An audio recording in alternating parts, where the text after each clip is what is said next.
Rajavidya, Rajaguhya Yoga. Rajavidya means royal science. Among all branches of knowledge, knowledge of the self is the king, like the royal branch of knowledge, most important branch of knowledge. Earlier we saw the sum, all of knowledge can be divided into two broad categories. What were they? Aparavidya. Paravidya, Aparavidya. Aparavidya means what? Knowledge of the world. All knowledge of the world. All the branches of science, knowledge, science, social sciences, humanities, everything comes under the broad umbrella of Aparavidya. Aparavidya means knowledge of this world. Physics, chemistry, biology, social sciences, history, geography, all those things, mathematics, all those things study different aspects of this world. They are all grouped into one category called Aparavidya, knowledge of this world. As opposed to this, what is the other branch of knowledge? Knowledge of the self. Paravidya. Para means Vidya means transcendental knowledge. Para means above the present level, supreme beyond. Paravidya is defined in the Upanishad in this way. Para yaya tadaksharam adigamyate. Paravidya is that branch of knowledge which teaches about our inner divine nature. You don't study about that in any of the other Aparavidya branches. When we study history, we study the history of peoples, countries, kings, political science and all those things. But we don't study in any of the Aparavidya branches, we don't study the knowledge of the self, our inner divine self. That branch of knowledge is called Paravidya. Now this is Paravidya. Rajavidya means royal knowledge, most important aspect of knowledge, part of knowledge. Rajavidya, Rajaguhyam, a royal secret. Guhya means something that is hidden from us, is Guhya. Why it is hidden from us? It is not really physically hidden. All the books are available to anyone who wants to read. You can read Bhagavad Gita. It is not hidden that way. In all languages it has been translated. It is hidden from those who don't have the necessary preparation to understand and benefit from it. That is true of any other branch of knowledge also. All of a sudden, if I go to some university and go to the graduate school and simply without any preparation sit down in a class where the professor is teaching quantum mechanics or relativity or some mathematics or something, and I have not taken even algebra 101, and I am totally unprepared.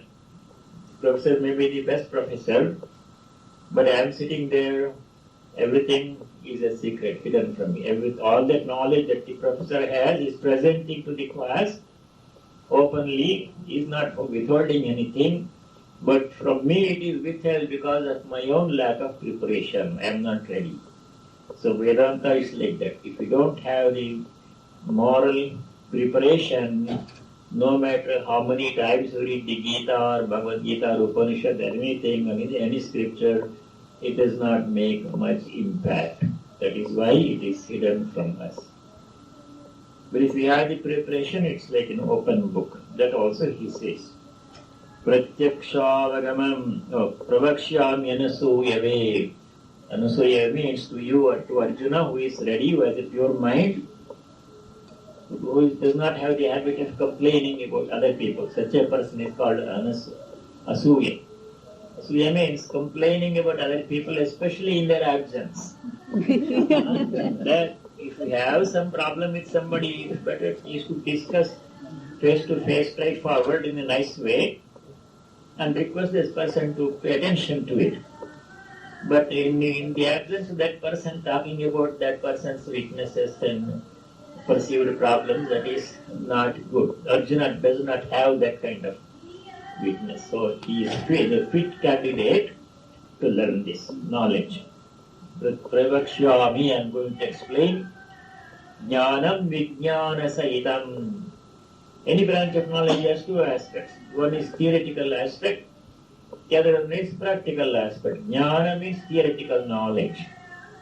Knowledge that there is divinity residing within us all. We all have heard about it many times. We have read about it. We are reading about it. But that is not enough. We should have experience. We should experience directly. Then our knowledge is complete. Complete with the experience and knowledge. Jnanam Vijnana Sahitam Yat Jnatva, by knowing which Ashubhat Mokshase, you will become freed from inauspicious, from all or from suffering. Ashubha means inauspicious. Ashubhat Mokshase, you will become freed. Sri Krishna is saying, telling Arjuna, you will be, if you know this knowledge of Vedanta, you will become freed from all suffering, from all limitations, from all inauspiciousness. What is the Ashubha? Ashubha in the commentary, Shankaracharya says, Ashubhat Samsara Bandhana.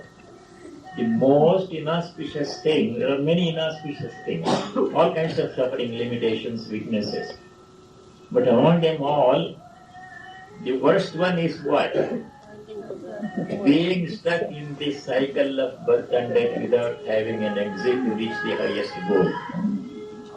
Without realizing, experiencing our divine nature, always living at the physical level only, experiencing pain and pleasure over and over again, over many cycles of birth and death, that is the worst thing that can happen to us. We rise above that. Shubhat, moksha, say you will become freed from that limitation. You will reach your divine experience, you will experience your divine nature if you study this knowledge. That is why Sri Krishna is giving this introduction of the importance regarding the importance of this knowledge to Arjuna before presenting it. Second verse, Rajavidya Rajaguhyam, this is royal knowledge, royal secret. Pavitram, this is purifying. Pavitram means pure, something that purifies, removes all our impurities of our mind. What are the impurities of our mind? Kama, Krodha, Lobha, You are familiar with their lust, anger, greed, pride, jealousy, fear, all those things. All of those impurities of the mind will go away. Mind becomes calm and pure. Pavitram idam uttamam. This is the best of all kinds of knowledge. Pratyakshagamam. Pratyakshagamam, something which can be directly verified. Pratyaksha means directly, in person. Pratyaksha as opposed to paroksha. Supposing you convey something to somebody through another third person, then what kind of communication is it? indirect. Paroksha. Yeah. Para means other person. To somebody else you are conveying a message. Supposing you go to the person, stand in front of the person, face to face to say your message. What is it called? What kind of communication it is called? Approximation. Pratyaksha. Pratyaksha means face to face, directly. With no intermediary intervening between one person and the other person. This knowledge is pratyakshavagam. Directly we can verify for ourselves the truth of this knowledge. We don't have to depend upon second-hand knowledge or testimony. Sometimes we study in the scriptures, great rishis who were living so many centuries ago, they did all these spiritual practices, they saw God. Like this we read. That kind of knowledge is not pratyaksha jnana. Those people had the experience. But what about me? I'm simply reading that they had the experience. What about my experience? I must have it myself. Just like eating food.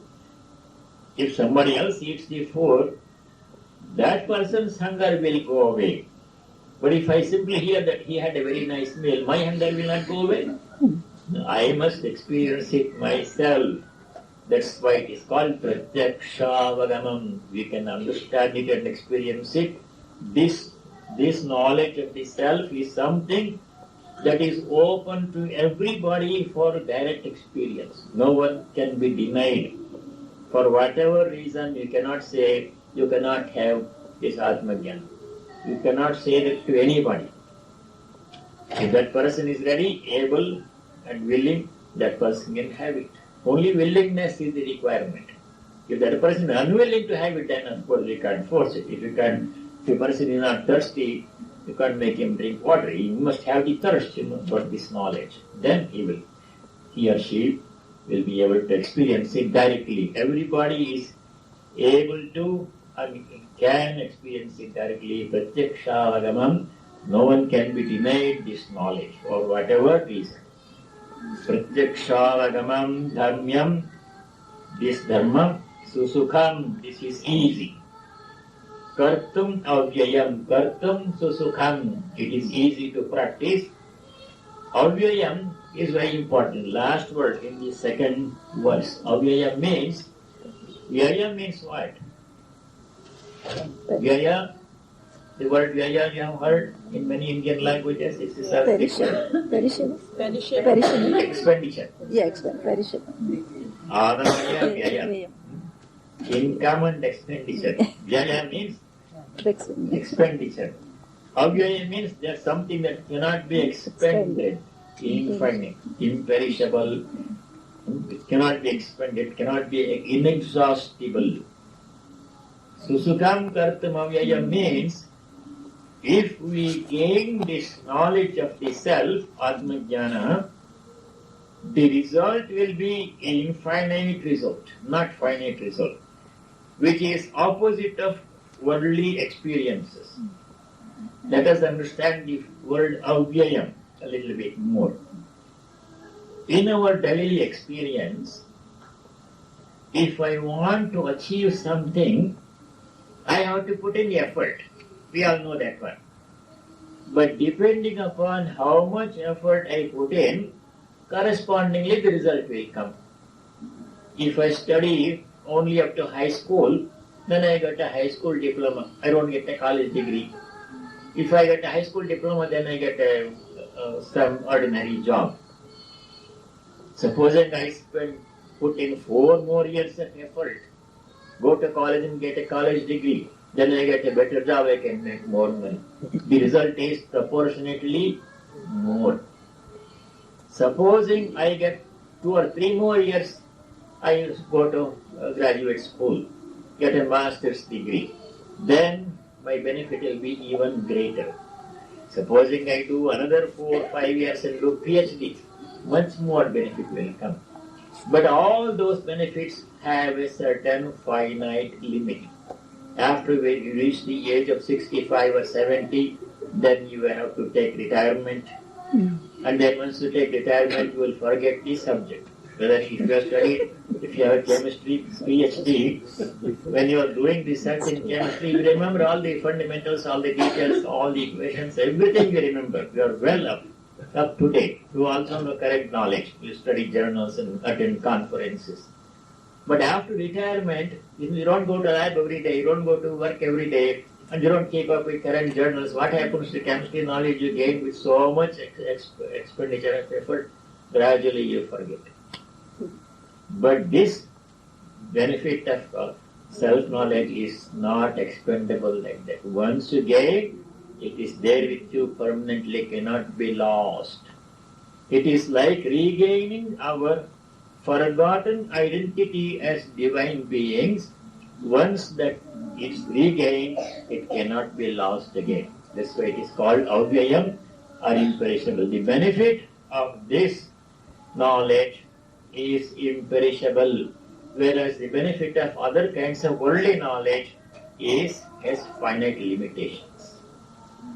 So any questions about the first 2 verses? He is still extolling the importance of self-knowledge. That's all that is happening now. Yes, Tejanda. This Atmajnana, Yes. in order to get that, one must have that desire, hunger. Hunger must be there for anything. Where does this desire or hunger come from? It comes from within you. from deep within you. It comes from within you. Where that is desire to do anything come from? Supposing I have desire to eat some food, or I desire to make money, or desire to buy a suit or a car. My body feels that. Mind comes from the mind. Body feels the hunger, but the desire comes from the mind. It comes from within us. This desire to know, you have heard many times, from, if not in this class, from your parents, other sources, that there is something like God, and God is present within us, and we have to know God, we have to see God. That kind of knowledge is generally comes to us from childhood, from parents or from church or temples or from elders or somebody. You get that feeling. And then the desire to know God, experience God's presence, becomes stronger as your personality matures. It comes from within. And when it becomes so strong, then you start doing something about it. If it is a mild desire, then you will postpone it. All right, someday let us do something about God. Until then, let me attend to this. My present job or family or work or something that demands your immediate attention. You are busy.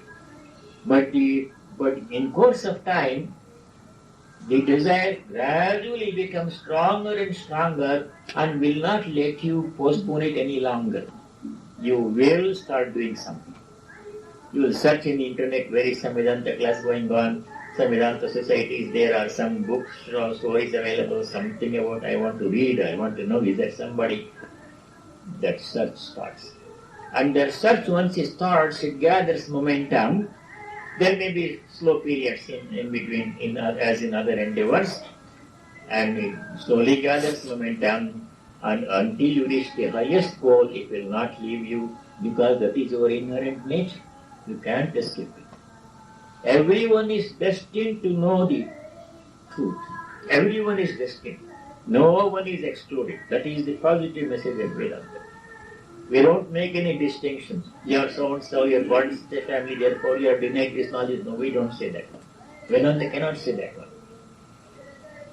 So that is why it is pratyakshaavagamam. It is capable of being experienced directly by everybody. Am susukham kartum avyayam. It is produces infinite, endless result.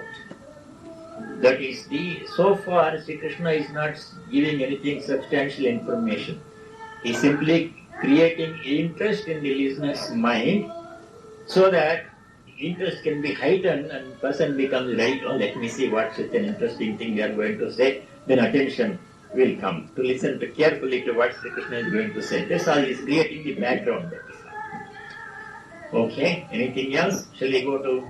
We'll just do some shlokas in bunch because we have gone through all of this before. Third shloka. Ashraddhana Purusha Dharmasyasya Parantapa Aprapyamam Nivartante Mrityu Samsara Vartmani.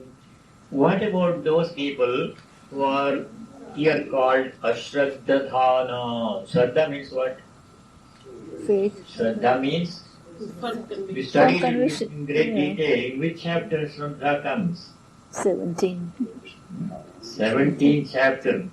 Whole chapter, 17th chapter of Gita deals with one topic, and the topic is Shraddha.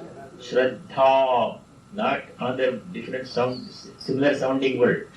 Shraddha means a deep inner conviction about something. Deep inner conviction about some question, matter or topic is Shraddha. Shraddha. For example, generally people of our nature here, we are assembled, we have a deep-seated Shraddha in us regardless of which country you are born, which state in India you are born, what your language, regardless of that, all of us have one common Shraddha here. Namely, that we want to be really morally good people. We don't want to cheat, we don't want to steal, we don't want to harm other people. We have that kind of Shraddha, don't we? Is there anybody who wants to cheat somebody here in this class? No one comes. If they have that feeling, they won't come here. So that is Shraddha. You have that. Somebody taught you, your parents must have taught you, it must have come from you from birth. But it is there in you. That conviction is deep-seated in you. Nobody can shake it. Nobody can persuade you to cheat somebody. If somebody says, hey, what is the problem? Why don't you cheat somebody? Cheat the government? Will something false? No, you won't do it. He says, no, I'm not going to do it because you have full conviction that it is wrong to do that. You want to be a straightforward, clean person. That is Shraddha. Where did you get it? From where did you get? Maybe you got it from your parents when you were a child. When you were a child, parents say, no, you should not cheat somebody, you should not steal, don't take away somebody's property. They may have told you, but even if they don't tell you, you will have this Shraddha. It is deep-seated in you. It is in the core of your personality. That's what we read in the 17th chapter. Shraddha mayoyam purushaha yo yat shraddha saheva saha. A person, if you want to sum up a person, who is he? What kind of person is he? Supposing I say. Then to sum up in one word, his personality is completely determined by his Shraddha. His Shraddha includes all of these things. He's a nice, clean, straightforward person, kind, compassionate person. That is because of his inborn Shraddha. So, Ashraddhatana means a person who does not have faith in this knowledge of the self, Ashraddhatana, who does not pursue this knowledge of the self, knowledge of God, Ashraddhatana Purushaha, Asya Dharmasya, who don't have any faith in knowing God or interest in knowing God, Mama Prapya, without reaching the goal of knowing God, Aprapya, Mrityu Samsara Vatmani Nivartante. What happens? Nothing much happens. They'll be born again. They'll go to the same cycle of birth, suffering, and death. Many times in the Gita, Sri Krishna, the Lord, the Creator who made this world, himself has openly said that there is no lasting unconditional peace and joy in this world. Some plus and minus are there. There is no lasting unconditional peace and joy in this world. Where does he say? Dukkhalayam shasvatam anityamasakam lokam imam prapya vajasvamam. All those things we studied, so you can read it for yourself. So Ashraddhatana, for those who don't have faith in this knowledge of the self, Mrityu samsara vatmani nivartante. Nivartante means they will revolt. They will revolt to this cycle of birth and death. They don't get liberation. They don't go and live forever in the kingdom of God. They will stay here in this world, beset with difficulties and suffering, a little bit of pleasure in between, and they don't know anything higher. That is the result of not having Shraddha in this sublime subject. 4, 5 and 6. Maya tatamidam sarvam Maya tatamidam sarvam Jagadavyaktamurtina Jagadavyaktamurtina Matsthani sarvabhutani Matsthani sarvabhutani Nachaham teshvavastitaha Nachaham teshvavastitaha Nachamatstani bhutani Nachamastani bhutani Pashyame yogamaishwaram Pashyame yogamaishwaram Bhuta brahna cha bhutasto Bhuta brahna cha bhutasto Mamatma bhuta bhavanaha Mamatma bhuta bhavanaha Yathakashasthito nityam Yathakashasthito nityam Vayu sarvatra go mahan Vayu sarvatra go mahan सर्वाणि भूतानि तथा सर्वाणि भूतानि मत्स्थानीत्यपधारय मत्स्थानीत्यपधारय मया ततमिदं सर्वम्. In these three verses, Sri Krishna has tried to explain something which is not capable of being explained. That's why it looks like a paradox. Opposites are mentioned here. In any statement, we can extract two meanings. One meaning is the verbal or literal meaning. Second meaning is the intended meaning. The literal meaning is called Shabdartha. Shabda means word, Artha means meaning. Meaning of the word. Dictionary meaning of the word. But generally in conversation, we ignore that. We catch the intended meaning. Intended meaning, something that the communicator wants to convey. Not what he says, but what he means. What is actually meant is called Vachyartha, intended meaning. So in conversation or in reading, we have to disregard, sometimes we have to disregard the verbal meaning and reach for the intended meaning. What does really is saying, not what he is saying in words, but what he is meaning to say. Sometimes you have to catch those, what, this is not what I meant. You say something and the person catches the verbal meaning, not what you really wanted him to know, but so this is not what I meant. Then you have to revise your statement. For example, you are driving with somebody from Chicago to St. Louis. Halfway, you are the passenger, your friend is the driver. The friend says, I'm out of gas. Then what do? You understand that he is out of gas or the car is out of gas? He doesn't say the car is out of gas, he says we are out of gas. He says. It's common, isn't it? So what did you do? Automatically, you disregard the verbal meaning. You don't say you are out of gas, but you're okay. You don't correct that one. Your mind does it automatically with no delay at all. That happens in communication. We don't think about it consciously. Unconsciously, we disregard the verbal meaning and catch the intended. You really understand what he meant was the car is out of gas. There is not enough gasoline in the car. That's what he meant. But he doesn't say that. He says, we are out of gas now. We have to stop somewhere.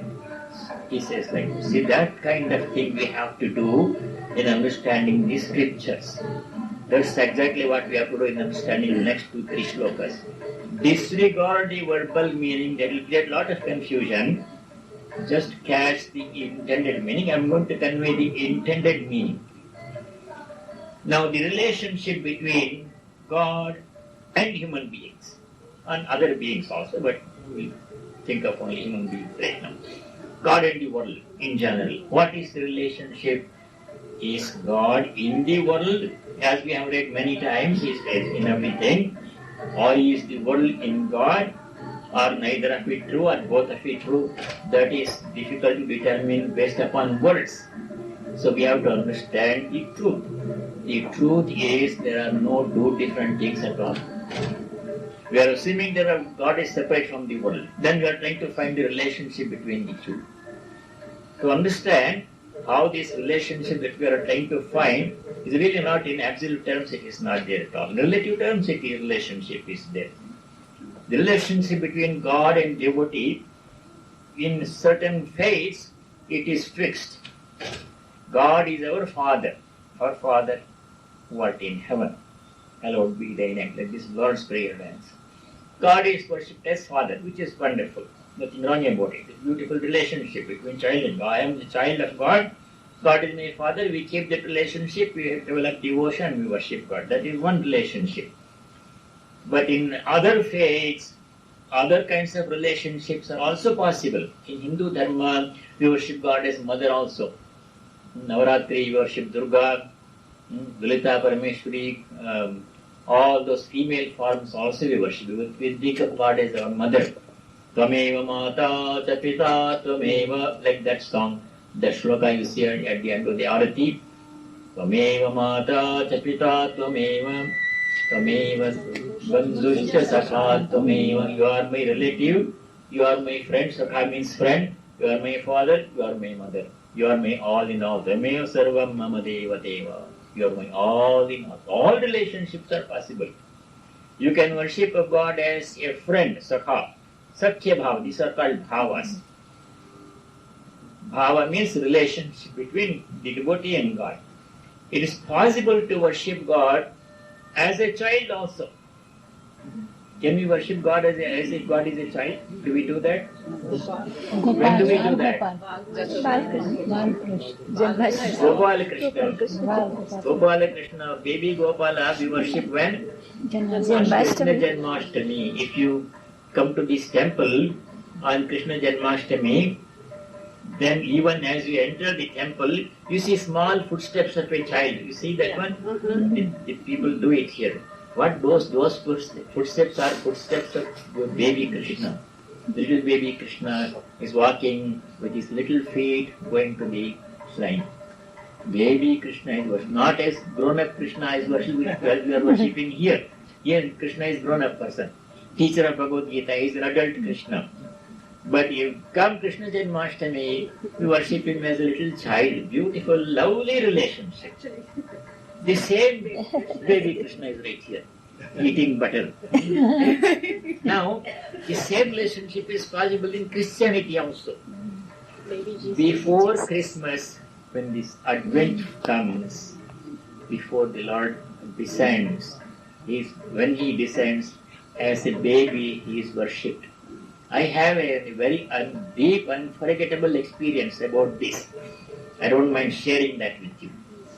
When I first came to this country in the Christmas season of 1970, I learned it cold this time of the year, very cold. Never seen snow in my life, everywhere snow when I came. Then I stayed in a small apartment. To call it an apartment was euphemism, but anyway I stayed. And the landlady very kindly took me to her midnight service. Before, on Christmas Eve, there was a midnight service in a huge cathedral. It was a Catholic church, huge church. There were 1,000 people assembled there, and the music was going on, divine music. Such a moving, stirring music I have rarely heard. All the orchestra and the organ and everything, people were singing and praising the Lord. It was a very moving experience. What I saw was something remarkable. On the stage, in the church, they had recreated the nativity scene. Nativity scene means they had recreated as things existed at the time Jesus Christ was born in Bethlehem. Bethlehem, right? Right. They had made a nice hut, like in villages you see, hut, and there were some lamps there. And 3 people were standing, people from the three wise people from the east had come, and there was a star in the sky, bright star, and Joseph, the baby's father, was standing there as a carpenter, and Mother Mary was kneeling, and she was holding in her hands an infant, real infant, little baby, so cute, which she was holding. That was Jesus Christ. And everybody was singing this praise of the Lord. I didn't understand the language. I don't know it was Greek or some language. It doesn't matter. Words don't matter. The feelings were so deep, so moving, so touching. It brought tears to my eyes. So much devotion. We are worshipping the Lord as a baby, which is the sweetest relationship possible. The sweetest relationship possible is the relationship of a mother towards her child. We can worship God as mother, or we can worship God as the baby. Other relationships are possible. Some extreme views are there in Hinduism, which is not recommended, which is not practiced commonly. You can worship God as your enemy. You think it is outlined this? Do you know somebody who did worship God as enemy? Ravan. You know several examples, right? Right. All of those people were demons. They were devoted to God in their own unusual manner. When Ravana was asked, Ravana was intent upon going to the forest hermitage where Rama was staying and bringing back Sita when Rama was not in the hermitage. He made all kinds of ploys. And his advisors told him, Ravana, you are embarking on an evil plan. This is not going to do good to you. Your whole dynasty will be destroyed by Rama if you do this one. Don't do this. Please desist from doing this. They advised him. But Ravana was adamant. He says, no, I'm going to do it. But you will be destroyed by Rama. It doesn't matter. That's what I want. He says, if I die at the hands of Rama, I will get instant liberation. Otherwise, to get liberation, I have to, for life after life, I have to keep on praying to Rama, oh Rama, you are the greatest of all. I go down to you, I pray to you, Rama. No such thing. I want liberation now in this life. I am going to get it in my own way. If I get killed by Rama in the battle in the battleground, instant liberation I will reach. That's what I want. I want to reach Rama sooner than is possible in the traditional way of worshipping through devotion. What he says, only one fragment of the shloka I remember. Viroda bhujjaya harim prayami dhrutam na bhaktya bhagavan prasidet. Dhrutam means quickly, Bhagavan bhaktya na prasidet. By the path of bhakti or devotion, it takes a long time to please the Lord for Him to come down and bless us with His vision. Life after life, you keep on, oh Lord, you are the greatest of all, I will bow down to you. You are this, you are that, like this. We have to chant His names and glories and go to church and temple and offer garlands and everything. Worship and chant His glories, everything. Then someday He will deem to come down and show us Himself. But if I do something so outlandish, such as bringing his wife away when he is not there, He will come looking after me. I don't have to wait for him. He will come looking after me to my place and grant me liberation right away. Viroda buddhyaiva harim prayami. Viroda buddhi means by taking him, the Lord, as my enemy, quickly, dhrutam, I will get liberation. I will get his feet. Bhaktya dhrutam na bhagavan praside. By the path of bhakti, he will take a long time, he will take his own sweet time. This is true in our common daily experience also. Supposing you all come here, every month I come, you come, by the grace of God, and we say nice things to each other. You say, Swamiji, you are great, you are coming from Washington. And I see you are all great people because you make it possible. I love coming here. We say nice things, right? So that is accepted. Supposing you tell me, Swamiji, you are a fool. Then swiftly my reaction will come. Right? When you say, Swami, you are a great person, thank you very much. I will say. But if you say, Swami, you are a fool, my reaction will be immediate. No delay will be there. Why you are calling me fool? I am such a learned person. That is what God does also. You pray to God, oh Lord, you are the greatest, you are this, you are that. You are merciful and everything. He will take his sweet time to come.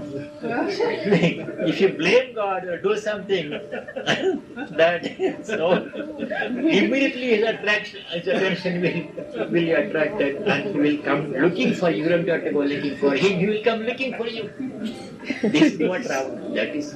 It is possible to worship God as one's enemy also, but I am not recommending it. I cannot do it, and I don't think you will like it also. But it is mentioned in the scriptures. You can worship. We leave it aside. That is not norm. That is not the norm. Norm is to worship God as Father, worship God as Mother. Now, all of this worshipping God in some relationship assumes that you are separate from God. Right? Then the question comes, is God within me or am I in God? All those questions will come. Supposing you go one step higher, He alone exists whatever appears as the world of people, animals, plants and things is nothing but he in disguise, then only one thing is there, no question of relationship at all. That's possible, right? If the question of relationship comes, whether you are in me or I am in you, that question comes if there are two things. But if there is only one thing, what's the relationship? There is no relationship. That's what he's saying in the next two slokas. I give another example. You have often heard this example of somebody walking in a twilight, mistaking a rope for a snake. Now, to that person at that time, snake is real, right? You tell him it's a rope. No, it's snake. I'm seeing it is dead. So he's seeing the snake. To him, in his mind, it is real. Now, I tell him it's a rope. Then discussion between two of us comes. Is the rope in the snake or is the snake in the rope? What's the relationship between the snake and the rope? All these questions we keep on discussing. Assuming that snake is different, rope is different. But when knowledge dawns, somebody comes and shows a flashlight and says, you guys are discussing the relationship between snake and rope. Are there two things? Open your eyes and see. Only rope is there. There is no snake. Where is the question of relationship? So all that question of relationship disappears when you discover the oneness of the unity. He alone exists. Then what about the world? I am seeing the world. I am not seeing him. The world is nothing but he in disguise.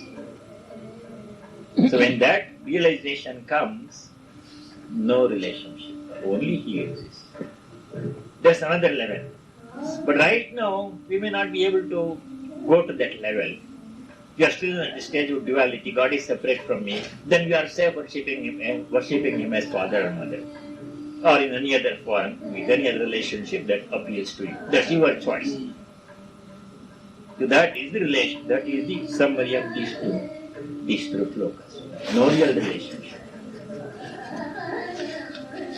Okay. Now, let us go to seventh verse. Sarva bhutani kaunteya Sarvabhutani kaunteya prakritim yanti mamikam Prakritim yanti mamikam kalpakshaye punastani Kalpakshaye punastani kalpadau visrajamyaham. Kalpadau vishyamyaham. This idea that there is a long period of creation called kalpa, consisting of many yugas. At the end of every kalpa, the whole of creation goes back into unmanifest form, avyakta, unmanifest form. When the kalpa begins, new kalpa begins again. Kalpa means a long period of time. When the new kalpa begins again, all the beings which were in unmanifest form, they come back into manifest form. I give an example to understand the difference between manifest and unmanifest form of existence. Something can exist in two forms, one of two forms. Something can exist in an unmanifest form or in a manifest form. It becomes clear if we take an example of a tree. So many trees are there. When you see a tree standing in front of you, 50 feet tall tree, is it in manifest form or unmanifest form? Manifest. It is because it has a name and a form and a shape and a size and qualities, all those things are, you can see it. It's a visible object. Through five senses you can perceive it. Now what happens to the tree? After some time it disappears, it dies. But it goes back into the Seed. what form? Seed form. The tree produces seeds. The seed is the tree in unmanifest form. Sri Krishna says, Let me see. whenever we do any action, 18 chapter 12 verse, same thing as this one we are studying now, 9th verse, in 9th chapter. Whenever we do any action, one of three kinds of results will come to us. Any action that we do, supposing we are doing Gita class now, this will produce some result. What kind of result it will produce? Three categories of results. Anishtam, Ishtam, Mishram. What is the result of Gita class? This is karma we are doing right now. Ishtam. Ishtam phalam bhavati. Ishtam means desirable result. We want the desirable result of Gita study. There is no adverse side effect in Gita study. That we also studied in the second chapter. Sometimes when you do some action, good result will come. In addition to that, some unintended adverse effect also will come. Supposing I have backache and I take ibuprofen. Backache will become less, but stomachache will come. If you didn't intend to get stomachache, it is unintended, undesirable consequence. That is, that kind of consequence is called what? Anishta. Ishta means desirable, pleasant, agreeable, wanted. Anishtam means disagreeable, undesirable, not wanted. Anishtam, ishtam. But generally what happens is a combination of these two will happen. Mishram is called Mishra Phala. Anishtam, ishtam, mishram ja trividam karmanam phalam bhavati adhyaminam pretya tata sanyasinam kvachit 12th shloka in 18th chapter. Now when the Lord does some work, Paramatma, God does some work, He is not bound by the results. Even we can reach the stage of doing something and not feeling the result. Can we reach that stage? Becoming free from karma phala, though we do karma, is it possible? No. Prayers. More specific. Is it possible or not? Supposing I do some work and I can remain unaffected, no result will come to me. Is it possible for me to do that one? Charity produces Mishra, Ishtaphala.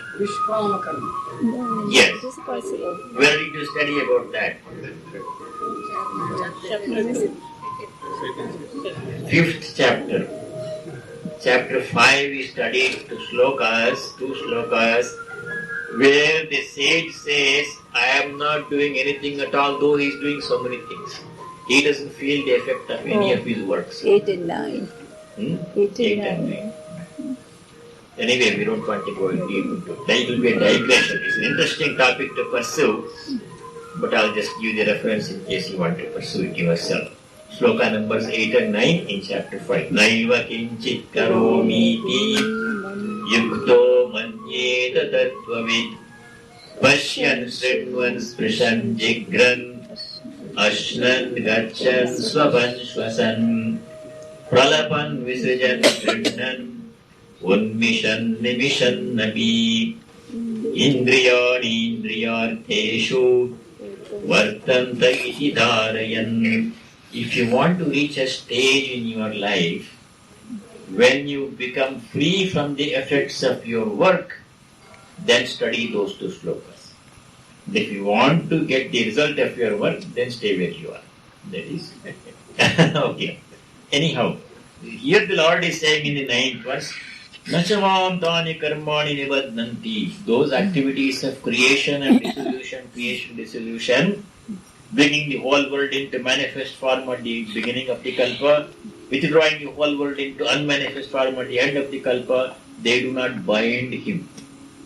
He is not subject to the result of that karma. He does it, he remains free from the karma phala. Udasinam adasinam asaktam teshu karma. So he says, karma is happening, he is not involved in it. How to do that one? You already studied. I gave the cross reference. Okay. So Lord does it. 10th verse. Mayadhyakshena prakritihi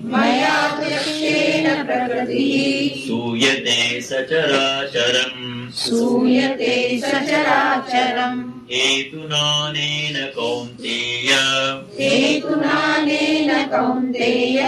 Jagat viparivartate. He is the Adhyaksha. Adhyaksha means what? You know the word Adhyaksha in many Indian languages? President. President means one who presides over the whole of creation is the Lord. God is called President, Adhyaksha.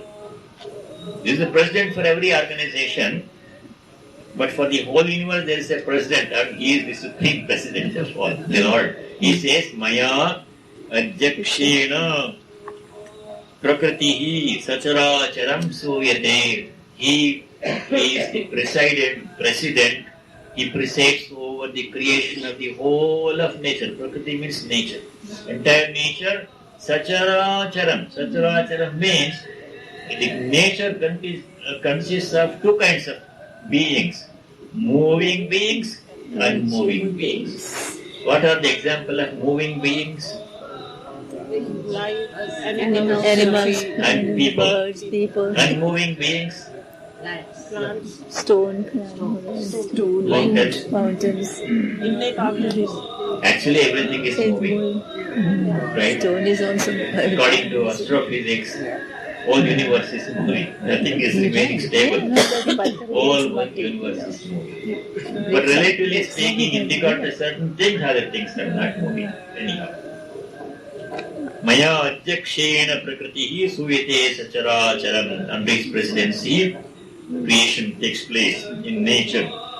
Anena Hetuna Kaunteya. Anena Hetuna means by virtue of this creation in Prakriti, in nature, Jagad Viparivartate.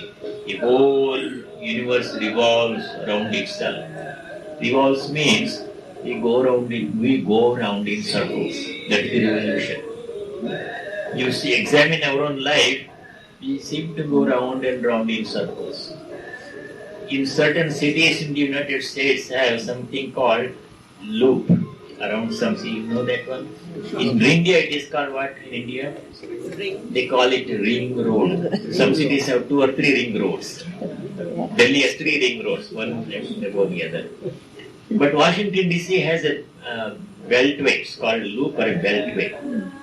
Beltway is the proper term. Columbus has a beltway. Now what happened was, once I was driving in Washington DC, this was many years ago. I had gone there for some meeting or something. And I went round the whole loop not knowing where to take the exit. 50, 60 miles. I'm simply driving, and every time exit comes, oh, this is not the exit. They go to them, oh, this is not the exit. I couldn't find the exit I wanted to take. What happened was they had changed the exit numbers since I visited lost. So we go round in circles not knowing how to take exit from this life.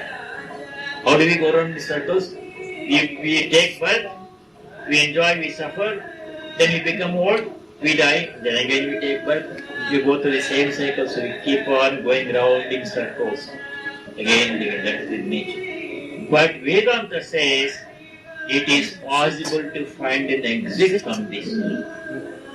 Vedanta finds out if you want to find an exit, if you are happy going down in circles, you keep going. As long as you want, nobody is preventing you. But if you want to find an exit, yes, it is possible to take the name of God. Find an exit and go to Him, you won't come back again into this loop of suffering. That is the Vedanta. Otherwise, Prakritihi Sacharacharam Suyate Jagad Viparivartate. The world keeps on going round and round in circles. Question is, do we want to keep on going round in circles or do we want to find an exit? Where do we go if you find an exit? Exit leads to where? Exit leads to God. Oneness, we enjoy oneness with Him. We become united with Him. Or if you are happy in going round in circles, He doesn't object. As long as you want, His game is going on for Him. It's your choice. Okay? 11th verse. Avajananti mam mudha Manushim tanumashritam Param bhavam ajananto Mama bhuta maheshwaram Mudha mam Manushim tanumashritam Na avajananti. Avajananti means the mistake. So fools deride me. Avajananti means they no, not no, Avajananti means they deride, they speak ill of the Lord, who has taken, who has assumed all these forms, including human form. Mama Parambhavam Ajanantaha, without knowing my supreme form, Bhutamaheshwaram Avajananti, they don't recognize, they speak ill of me. We have to learn to see the presence of the divine in every form. He alone comes putting on these costumes of all these numerous kinds of beings in this universe. You take a tree, he is present in it. He is standing behind it. You remember the story of Kanakadasa, who was given a fruit to eat and asked to eat it in a place where nobody was watching. What happened to him? Yeah, He couldn't eat. yeah. Because wherever he went, he perceived the presence of God. Well, the other students all ate their bananas. Ate the banana or apple or pear, whatever the teacher gave. The teacher did a test one day in a Gurukulam. He gave a fruit to every one of the boys and told them to eat it in a place where no one was watching. And he gave 30 minutes time, half an hour time. After half an hour, all the students came back. Most of them, all of them said, we ate the fruit. Where did you eat the fruit? I climbed the tree, no one was watching, I ate the fruit, one boy says. Where did you eat the fruit? I went behind the monastery building, nobody was watching, I ate, he said. Oh, that's it. Finally, Kanakadasa's turn came. Did you eat the fruit? No, sir, the fruit is here. Why didn't you eat? All the other boys found place where they ate the fruit without being seen by anybody. Why didn't you find a place where nobody was watching? He says, everywhere I went, I saw the presence of God. He was watching me everywhere. In all the trees and rivers and streams and buildings and tigers and animals and plants, I saw His presence. How can hear the fruit I can't eat? There is no place where He is not. That is the presence of God in everyone we have to see. This is called practice of the presence of God. What should that remind you of? Lawrence. Brother Lawrence's story. Practice of the presence of God. All the time we have to consciously practice the presence of God because He is alone present as all of these things. Without knowing that, Muda are uninformed people. Muda means uninformed people. Mam avajananti, they deride me. They speak ill of me. 12th verse. Mogasha moga karmana. Mogasha moga karmana. Moga jnana vichetasaha. Moga jnana vichetasaha. Rakshasi masurim chaiva. Rakshasi masurim chaiva. Prakritim mohinim shrita. Prakritim mohinim shrita. Uninformed people, Muda, continuation of the last sloka. Moghasha, entertaining vain hopes. One incident happened in the life of Sri Ramakrishna. One day, Sri Ramakrishna saw a small calf, a small little baby cow, was tied to a tree in Dakshineshwar. And he had not seen it before. Then he asked his nephew, Hriday, from where did this calf come? Hriday was taking care of Sri Ramakrishna. He says, I brought it. I bought it. I brought it. Why are you keeping it here? Hriday says, I'm going to let it graze some grass here. And when it becomes big, I will send it to my hometown, Shihor or someplace, Derepur or Shihor. Then I will use it for plowing the land. So these plants I have, that's why immediately Sri Ramakrishna lost consciousness. This is called vain hope, dreaming that I will do this, this will happen, then I will become rich, then I will buy a big mansion, then I will buy a Mercedes car, then I will employ servants, then I will buy all these dresses and jewelry and everything, then I will be very happy. Like this, building vain hopes. That's called moghasha. Our hopes are like that. Moghasha, moga karmana. And all the work that we do, most of the time, is in pursuit of just such vain hopes to realize this thing. Hoping that all these things will bring happiness. But what is the truth? The truth is, we never really ask the question about the locus of happiness, location of happiness. We assume that happiness comes by acquiring property. We assume that happiness comes from developing relationships. We assume that happiness comes to become famous and powerful and influential like that. But we never pause to think where is the source or location of true, unfailing, unconditional happiness. We don't face that question at all. We simply go on the basis of assumptions. Erroneous assumptions which eventually prove to be erroneous.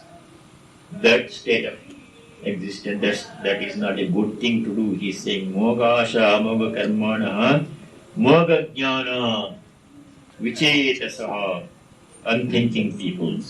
Rakshasim, Asurim, Prakritim, Mohinim, Shritaha, deluded in their thinking, not having clarity of thought, pursuing all these vain pursuits, hoping that they will find happiness, but really missing the essence of the whole thing.